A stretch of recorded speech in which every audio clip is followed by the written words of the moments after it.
Psicología de las masas, por Gustave Le Bon. 26. Libro 2. Las opiniones y las creencias de las masas. Capítulo 4. Limitaciones de la variabilidad de las creencias y las opiniones de las masas. 1. Creencias fijas. La invariabilidad de ciertas creencias generales dan forma al curso de la civilización. La dificultad de desarraigarlas. ¿En qué sentido la intolerancia es una virtud de un pueblo? Existe un estrecho paralelo entre las características anatómicas y psicológicas de los seres vivientes. Entre estas características anatómicas se encuentran ciertos elementos invariables, o sólo levemente variables, para cuyo cambio se requiere el transcurso de eras geológicas. Al lado de estas características fijas, indestructibles, se encuentran otras extremadamente cambiantes que el arte del criador o el hortelano pueden modificar con facilidad y a veces a tal extremo de ocultar las características fundamentales a un observador completamente desprevenido. El mismo fenómeno se observa en el caso de características morales. Al lado de los elementos psicológicos inalterables de una raza se encuentran elementos móviles y cambiantes.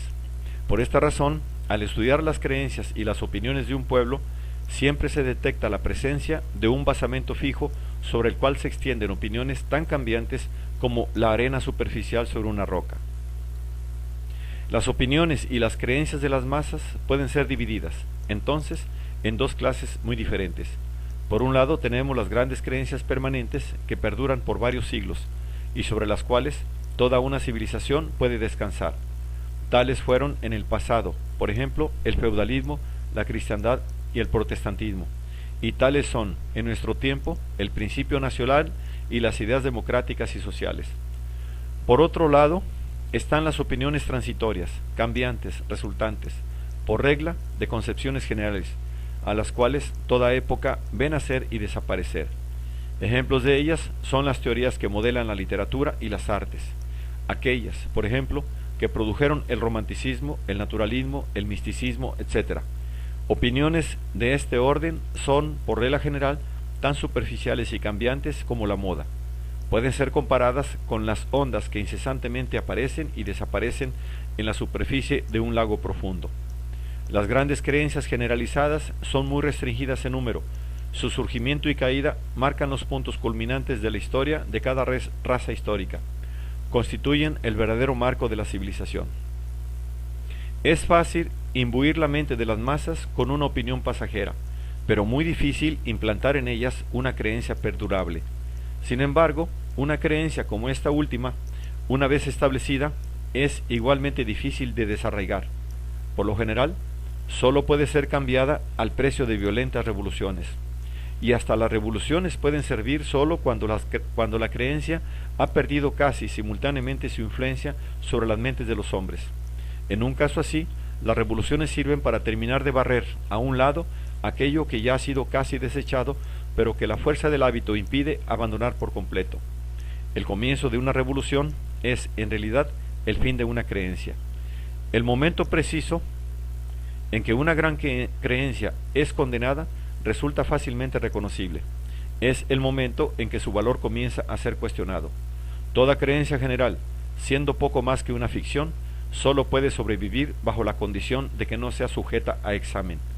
Pero, aun cuando una creencia se halle severamente sacudida, las instituciones a las cuales ha dado lugar retienen su fuerza y desaparecen solo lentamente.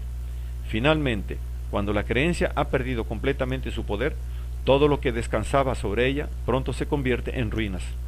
Hasta ahora, una nación jamás fue capaz de cambiar sus creencias sin quedar al mismo tiempo condenada a transformar todos los elementos de su civilización. La nación continúa este proceso de transformación hasta que ha dado a luz y aceptado una nueva creencia general. Hasta este punto, estará forzosamente en un estado de anarquía. Las creencias generales son los pilares indispensables de las civilizaciones, determinan la tendencia de las ideas. Solo ellas son capaces de inspirar la fe y de crear un sentido del deber. Las naciones han sido siempre conscientes de la utilidad de adquirir creencias generales y han extendido inconscientemente que su desaparición sería la señal de su propia declinación. En el caso de los romanos, el culto fanático de Roma fue la creencia que los hizo dueños del mundo, y cuando esa creencia se desgastó, Roma quedó condenada a morir. Y en cuanto a los bárbaros que destruyeron la civilización romana, fue solamente luego de que adquirieron ciertas creencias comúnmente aceptadas que lograron una cierta medida de cohesión y emergieron de la anarquía.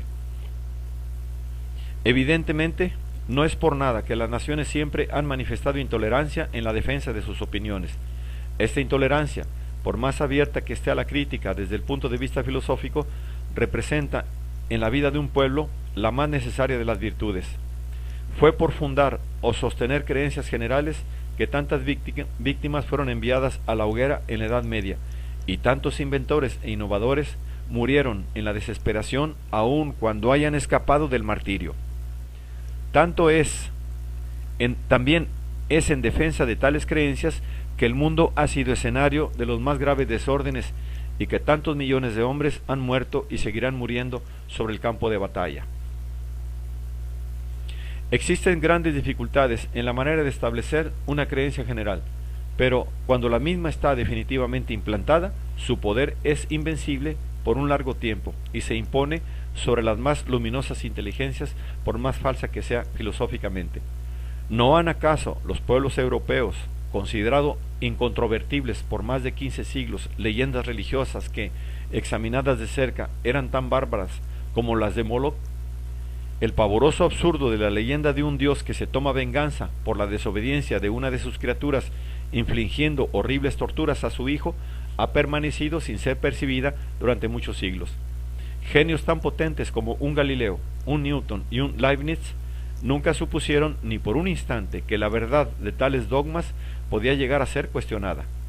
No hay nada que pueda ser más característico del efecto hipnótico de las creencias generales que este hecho, pero al mismo tiempo nada puede marcar más decisivamente las humillantes limitaciones de nuestra inteligencia.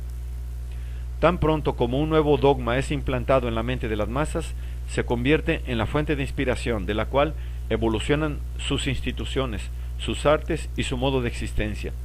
Bajo estas circunstancias, el influjo que ejerce sobre la mente de los hombres es absoluto.